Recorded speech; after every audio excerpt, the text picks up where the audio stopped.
ಎರಡನೆಯ ವಾಚನ ಪೌಲನು ರೋಮರಿಗೆ ಬರೆದ ಪತ್ರದಿಂದ ವಾಚನ.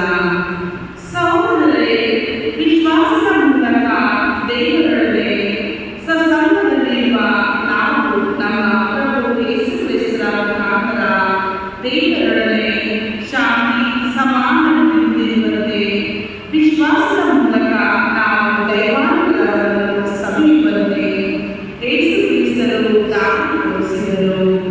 ನಾವೀಗ ನೆಲೆಗೊಂಡಿರುವುದು ಆ ಅನುಭವದಲ್ಲಿಯೇ. ಆದುದರಿಂದಲೇ ದೇವರ ಮಹಿಮೆಯಲ್ಲಿ ನಾವು ಪಾಲ್ಗೊಳ್ಳುತ್ತೇವೆಂಬ ಭರವಸೆಯಿಂದ ಹೆಮ್ಮೆಪಡುತ್ತೇವೆ. ಈ ನಂಬಿಕೆ ನಿರೀಕ್ಷಿಸಿಯೂ ನಮಗಿರುವುದರಿಂದ ನಮಗೆ ಆಶಾ ಮನೋಭಾವವುದಿಲ್ಲ. ಏಕೆಂದರೆ ನಮಗೆ ಜ್ಞಾನವಾಗಿ ದಯಪಾಲಿಸಿರುವ ಪವಿತ್ರಾತ್ಮ ಅವರ ಮುಖಾಂತರ ದೇವರು ತಮ್ಮ ಪ್ರೀತಿಯನ್ನು ನಮ್ಮ ಹೃದಯಗಳಲ್ಲಿ ಧಾರಾಳವಾಗಿ ಸೂಚಿಸಿದ್ದಾರೆ.